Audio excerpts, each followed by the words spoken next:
Lena Carter had buried her husband 15 years ago. So why was Daniel Carter now standing across a London street, laughing with a new wife and children who had no idea he was supposed to be dead? This wasn't a case of mistaken identity. It was the beginning of a twisted unraveling, a perfect life built on lies, betrayal, and a disappearance too perfectly staged to be accidental. What really happened the night Daniel vanished, and how far would Lena go to expose the truth he buried with his name? Lena Carter's life had always been quiet, almost boring to outsiders, but she liked it that way. The small town of Brookside, Oregon wasn't known for excitement, and Lena never looked for it. She loved her routines, morning walks with her son Max, tending to her garden, and waiting for her husband Daniel to return home from work each evening at precisely 6:30. Daniel was a calm man, sharp with numbers and conservative in action. He worked at a mid-sized financial firm just 20 minutes outside of town. Their life wasn't luxurious, but it was stable, predictable, and to Lena, perfect. Then came that one night that changed everything. It had been raining hard all day, the kind of steady, cold drizzle that makes everything feel a bit heavier. Daniel had been quiet that morning, distracted. He told Lena he had to drive out to the next city over, Portland, for a last-minute client meeting. It was odd. He never had meetings on a Friday evening, and especially not ones requiring travel. Still, Lena didn't question him much. He kissed her goodbye, said he'd be home by midnight, and left wearing his favorite gray coat.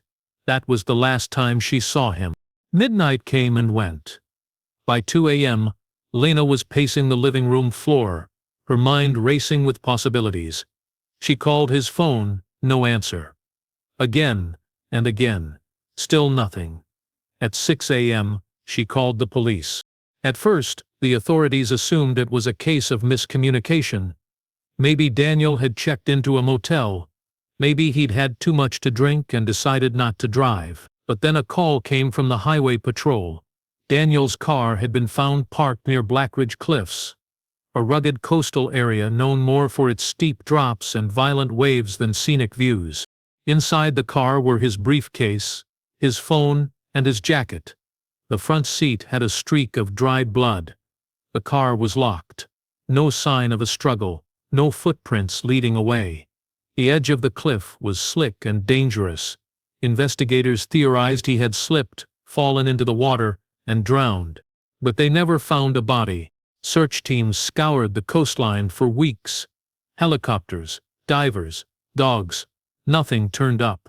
Still, the blood in the car matched Daniel's. There was no sign he'd packed any belongings or taken money. Lena was devastated. But after 6 months, when Daniel's firm officially declared him dead, and life insurance was processed, the authorities closed the case. The town moved on. His face vanished from news reports. Friends stopped asking questions. To most, it was a tragic accident. A man lost to the sea, another mystery swallowed by nature. But Lena never believed it. There were too many questions that no one could answer. Why hadn't he taken his passport? Why were his last bank transactions suspiciously large cash withdrawals over several weeks? And why had he taken a route near the cliffs, a place he had always said made him uneasy? Every detail she revisited, every memory she replayed, added more confusion. Then there were the dreams, vivid, haunting ones, where she saw Daniel standing just out of reach, staring at her, saying nothing. Sometimes he was wearing that gray coat. Sometimes he was holding Max's hand. Other times he was with strangers she didn't recognize. In the back of her closet, she kept a box of everything from the case: police reports, news clippings, even a dried leaf from the cliffside she had picked up when she visited the scene herself.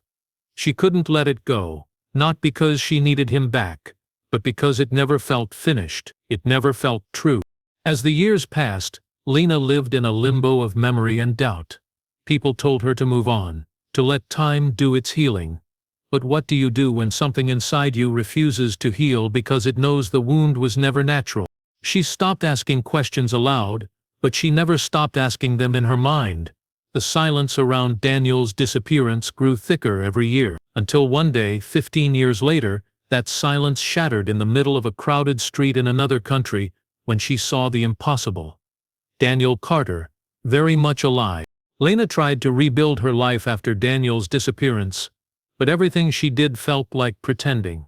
Pretending to smile when neighbors asked how she was holding up.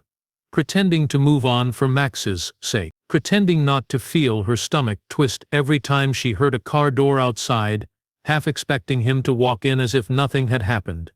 The official story said he was dead, lost to the cliffs. The community treated her with pity, and some even with admiration, calling her a strong woman, a resilient widow.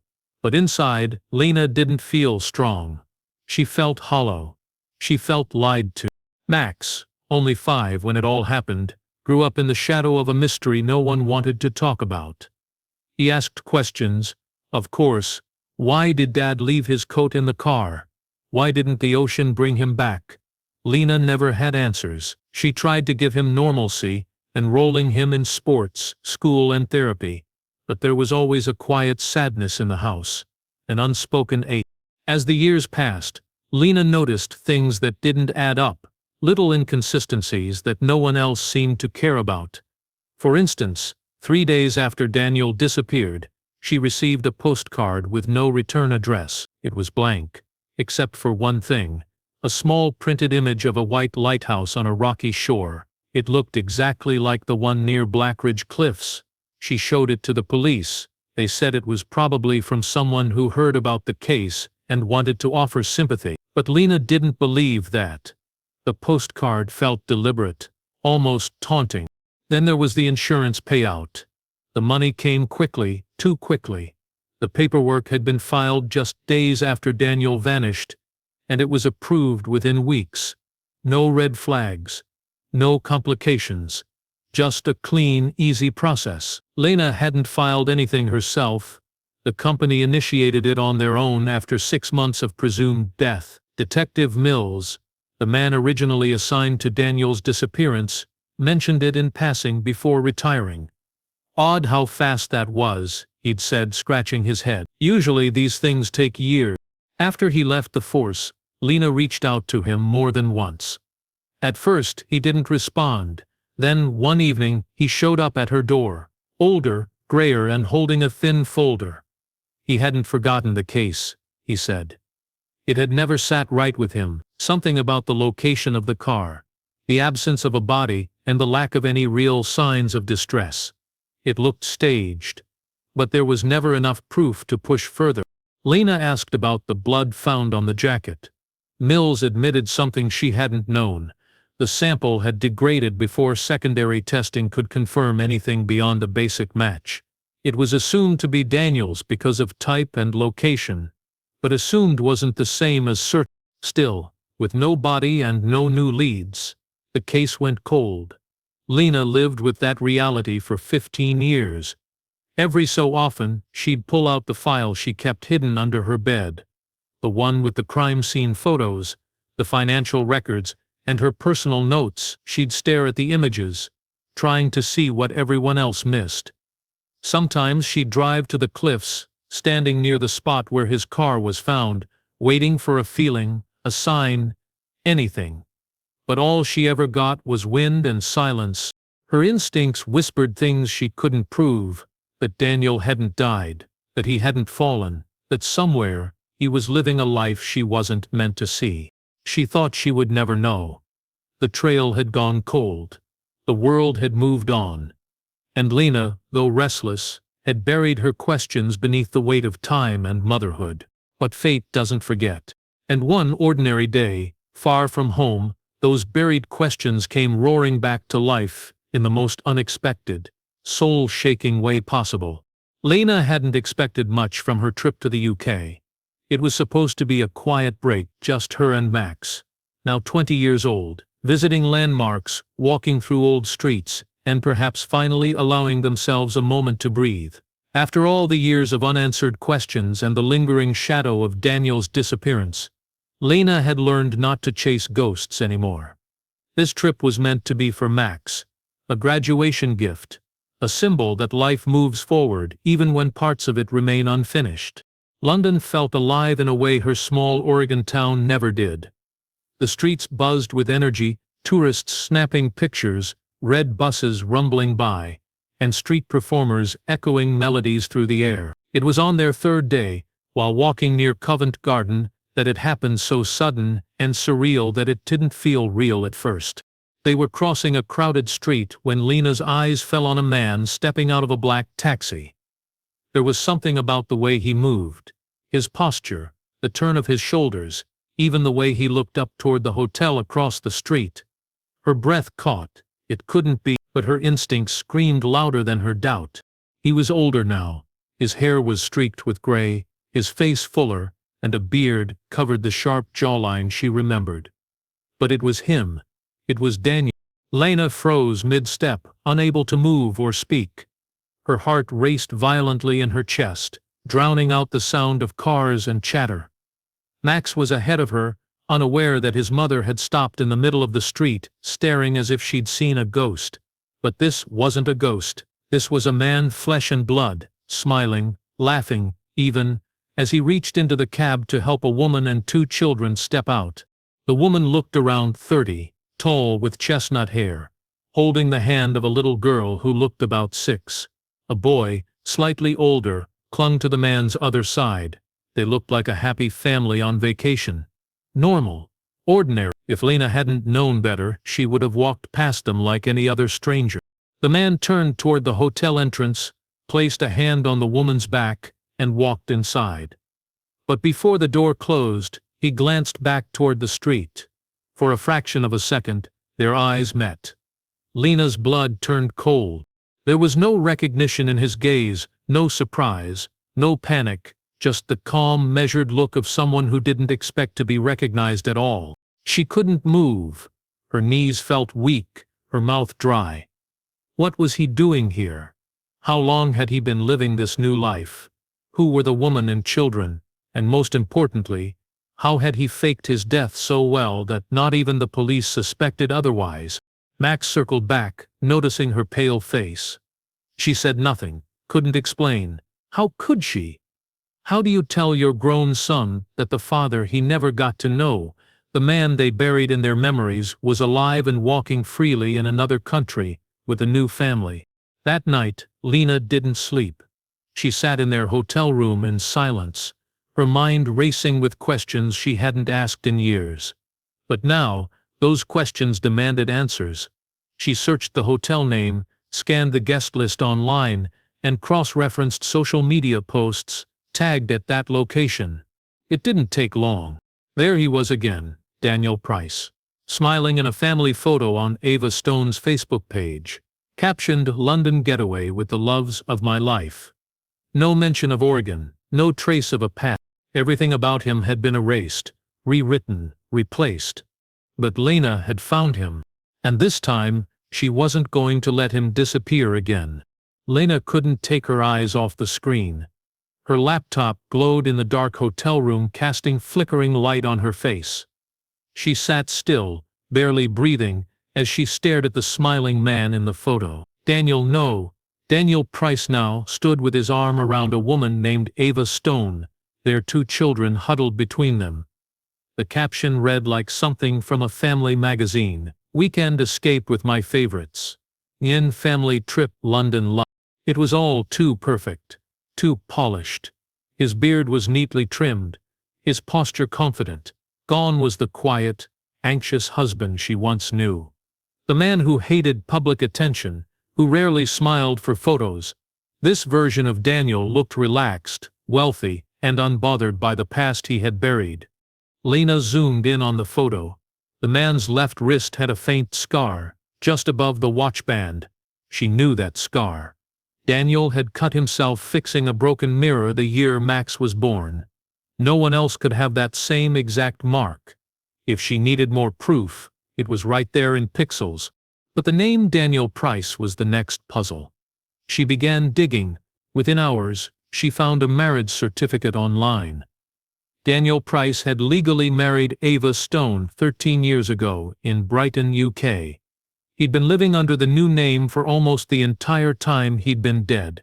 There were no criminal records, no flagged entries in government databases. Whoever Daniel Carter used to be had vanished. Daniel Price was born anew, at least on paper. But something was off. Lena dug deeper. She contacted a friend back home, a librarian who sometimes helped her find obscure documents. She asked him to run the name through international records. The friend messaged back with a surprising detail. Daniel Price didn't exist anywhere before the year her husband disappeared. No school records, no birth certificate, no tax filings before that point. It was as if he had materialized from nowhere. Lena's heart pounded. She knew what this meant. Daniel hadn't just abandoned her. He had planned his disappearance with care, down to creating a completely new identity. She pulled out the police folder from her suitcase, the same one she had carried for over a decade. She flipped through every page, every picture, every report. She now saw them with new eyes. She reviewed the blood evidence again. At the time, authorities had said it matched Daniel's type, O positive, but the secondary tests had degraded. No DNA confirmation was ever established. That had always bothered her. Why would someone leave behind blood but no body? Because they wanted to be believed dead. She turned to the financial records. In the weeks leading up to his disappearance, Daniel had withdrawn several large sums of money in cash. The amounts weren't enough to draw attention, but just enough to vanish comfortably. The strange thing was, some of the withdrawals happened at odd hours, and from locations she never remembered him visiting. What Lena hadn't known until now was how easy it had been for him to slip through the cracks. No one had dug deep. No one wanted to believe it was more than a tragedy. Everyone accepted the easy answer because the harder one raised too many questions. And now, 15 years later, Daniel was living that answer, openly, fearlessly. A new life, a new wife, new children, a new name. But the past doesn't erase itself. As Lena stared at the digital proof, one overwhelming thought took hold. She couldn't let this stay hidden. The world had mourned a man who never died. She had spent 15 years grieving someone who chose to disappear. And someone had to answer for that. She didn't know how yet. But she would make sure the truth came to light. Quietly, precisely. Just like Daniel had vanished, Lena would now reappear. Not as the grieving widow, but as the storm he never saw coming. Lena spent the next few days watching, documenting, and planning. She became a shadow, haunting the edges of Daniel's new life. Each morning, she waited across the street from the luxury hotel, her coat zipped high, and her hood pulled low. She watched him emerge with Ava and the children, their hands full of shopping bags or museum brochures, laughing, living, unaware. Lena took photos discreetly, his expressions, their license plate, even the toys their children clutched. Each image was a weapon in the making, a piece of the truth that had been buried for 15 years. She didn't approach him, not yet. She knew better than to charge in with emotion. Daniel had escaped once. If he sensed even a flicker of her presence, he might vanish again. This time without a trace. Lena needed something more than photographs. She needed proof that would stand in court, evidence that no amount of smooth talking or manipulation could erase. She reached out to Detective Mills. He was older now, living alone in a quiet suburb back in Oregon. He'd long since retired, but the moment Lena spoke his name and said, "I found him," his voice changed. Within hours, he was back in the game. He asked for everything: the hotel name, Daniel's new identity, the marriage certificate, the timeline. Lena sent him every file she had collected over the years, including the new images. Mills started digging from his end. Within days, he uncovered something critical. Before Daniel disappeared, his company had quietly begun an internal audit. Money was missing, small amounts at first, but over time, the figures had grown. Daniel had been questioned once, casually, nothing official, but Mills discovered that in the weeks before his disappearance, Daniel had accessed company accounts at odd hours, transferring funds to untraceable destinations. The final transaction happened 2 hours before his car was found near Blackridge Cliffs. Mills also reviewed the coroner's report. It had always bothered him that no body was ever recovered. Now something stood out. The blood found on Daniel's jacket was never conclusively proven to be his.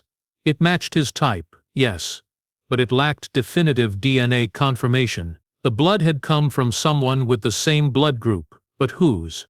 With Lena's help, Mills tracked down a name mentioned briefly in the original file, a lab technician named Simon Keller, who had died in a car crash just days before Daniel vanished. The timing was too close to ignore. Simon's clinic was less than 10 miles from the cliffs. Lena remembered reading about his death in the local paper at the time, but hadn't thought much of it. Mills found something chilling. Simon Keller was also O-positive. His body had been cremated quickly after a closed investigation. It was becoming clear Daniel hadn't just staged a vanishing act. He had harvested evidence, blood from a stranger, planted it in his car, and built a scene that would lead everyone to believe he had fallen to his death. And it worked. The only thing he hadn't planned for was Lena's persistence. For years she had lived in silence, but she had never stopped looking, never stopped feeling that something was wrong. Now she had more than intuition. She had motive, method, and a timeline. But there was still more to learn. Lena began to wonder, had Ava been part of this? Did she know who Daniel really was? Was she living a lie too, or just another innocent drawn into his deception? The pieces were falling into place, but the end game had to be precise. One wrong move, and he could disappear again. Lena wasn't ready to confront him, not yet. But now she had what he once had, control. And with every truth uncovered, she was slowly tightening the noose he had tied for himself 15 years ago. Lena had learned to live with silence, but now it worked in her favor. While Daniel paraded through London's tourist spots with his new family, she remained invisible, just another stranger in the crowd. But beneath her stillness, a storm was gathering. She and Detective Mills had enough to prove Daniel faked his death. They knew how he vanished. They had documents, photos, even a potential link to stolen money. But they still didn't understand why he had done it all. What could have driven an ordinary man with a family, a job and a seemingly happy life to orchestrate such a clean and calculated escape? The answer came through a bank account.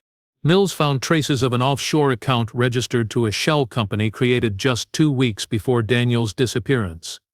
The account had gone dormant for over a decade, until 2 years ago. That's when it was suddenly reactivated, with frequent activity traced to various European cities. Someone had been spending again, quietly, carefully. The timing aligned with Daniel's marriage to Ava and the birth of their children. He hadn't just left the old life behind, he had used stolen funds to build a new one. But even more chilling was the final connection Mills uncovered. A warehouse rental, leased 6 months before Daniel vanished, paid in cash. When police obtained the old security logs, the footage had been erased.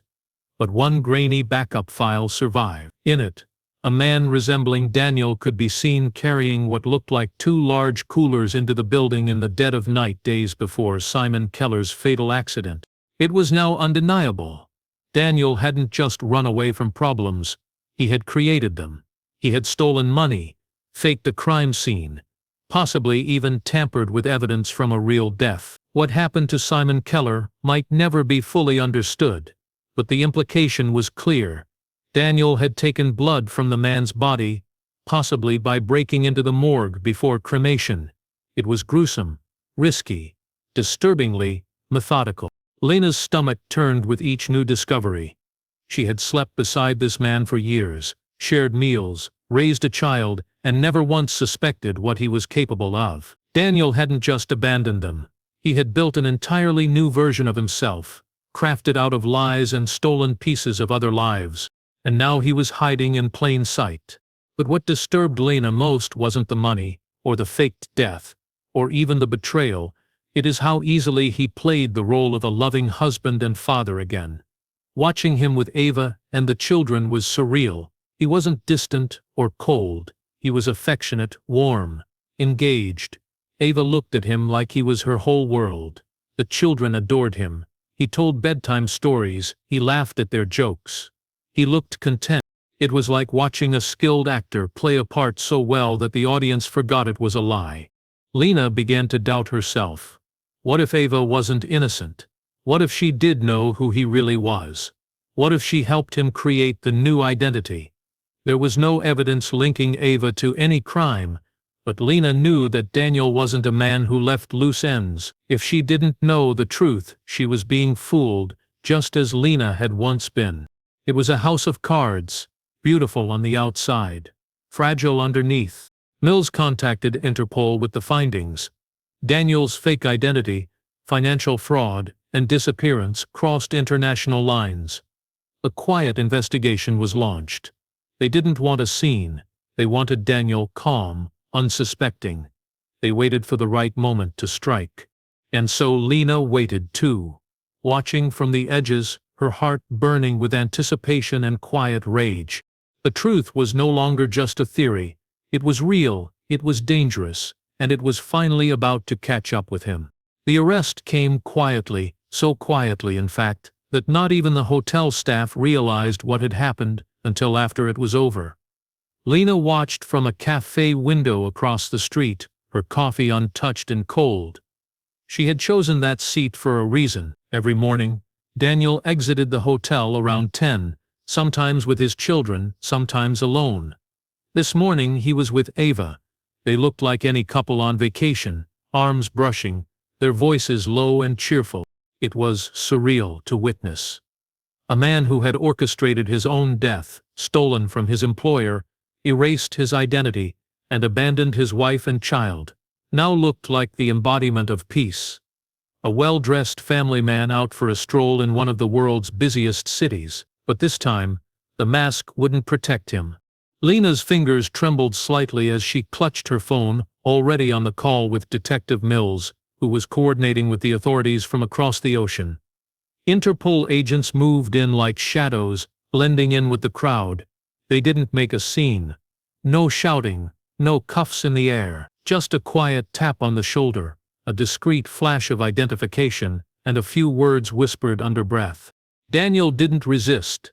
He glanced at Ava, then at the children just behind them. The entire moment lasted less than a minute.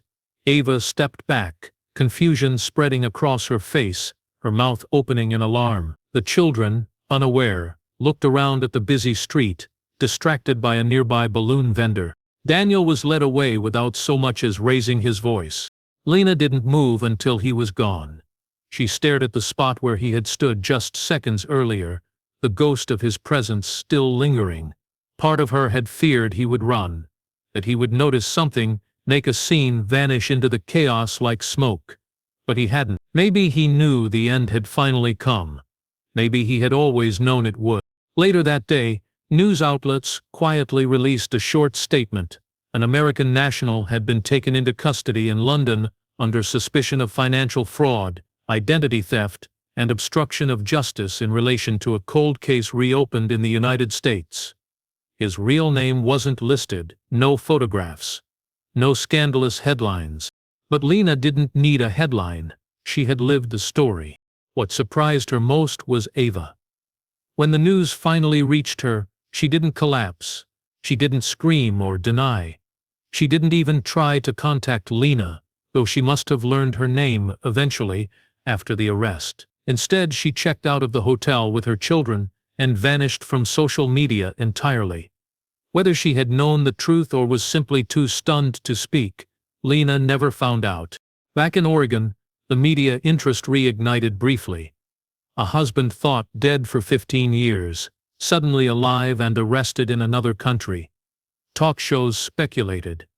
Old neighbors gave interviews. And in the middle of it all, Lena remained silent. She had no desire to speak to reporters. She didn't want fame or sympathy. She wanted the truth, and now she had it. Daniel was extradited to the U.S. for trial. The courtroom was cold, filled with reporters and strangers. Lena sat in the back, hidden behind dark glasses, watching the man who had destroyed her life sit motionless in front of a judge. He didn't look at her, not once, but that was fine. Lena didn't need an apology. She didn't want closure from his mouth. She had it already in every lie uncovered, every secret exposed, every page of the life he thought he could bury. And for the first time in 15 years, she finally felt free. The trial lasted 6 weeks, but for Lena, it felt like a lifetime. She sat in the courtroom nearly every day, sometimes in the back row, sometimes 2 or 3 seats closer, always just out of sight. The man on trial wasn't the husband she had once loved. That man had vanished years ago.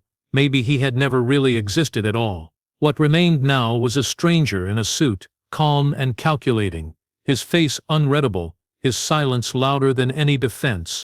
Daniel Carter, also known as Daniel Price, was charged with multiple federal crimes: fraud, identity theft, obstruction of justice, and financial embezzlement.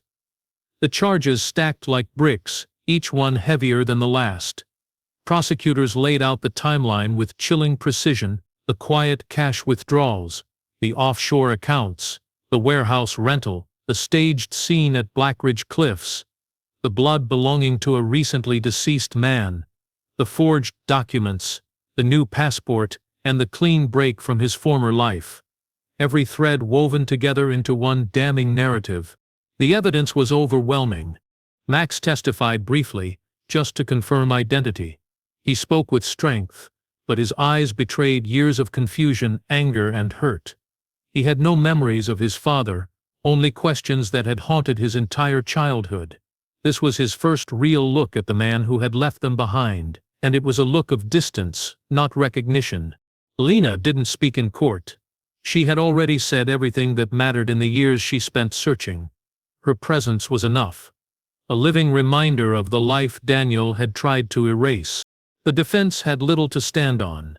They argued stress, fear, financial pressure. But none of it explained the depth of deception, the calculated staging of death, the stolen blood, the second family built on lies. And Daniel himself remained silent, declining to testify. He never once looked at Lena. Not during opening statements, not when her name was mentioned, not even when old photographs of their wedding and family were projected before the jury. It was as if she never existed. But the jury knew better. In the final hour, as the courtroom held its breath, the verdict rang out, guilty on all counts. Daniel showed no emotion, no shock, no regret. He simply stood, nodded once, and sat down again. He was sentenced to 22 years in federal prison, without the possibility of parole for at least. When the gavel fell, it was not dramatic. It was quiet, almost gentle. But to Lena, it sounded like a door finally closing, one that had stayed open far too long.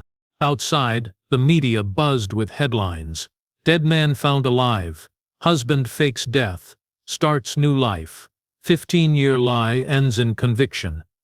The world was fascinated by the sensational parts, the fake blood, the passport, the betrayal, but what no one saw were the smaller things Lena carried: the sleepless nights, the missed milestones, the years of grief that turned to suspicion, then determination, and finally justice. She returned to Oregon, not with vengeance in her heart, but with something simpler: peace. She planted new flowers in her garden. She repainted Max's old room. She sold the file box that had sat beneath her bed for 15 years. She didn't need it anymore. The story was no longer a mystery, it was over. But some wounds don't close cleanly. Sometimes, in the early morning, she still thought about the postcard with the lighthouse. The first whisper that Daniel had planned it all. That quiet, eerie message, sent days after his disappearance. She never found out who mailed it. Maybe it was Daniel himself. Maybe it was someone who helped him. Or maybe, like every lie he told, it was meant to be just enough truth to haunt her. Still, Lena survived it all. She had walked through a life made of questions and emerged on the other side with answers, and that was more powerful than revenge. In the end, Daniel Carter lost everything he built. Lena didn't just get justice, she got her life back.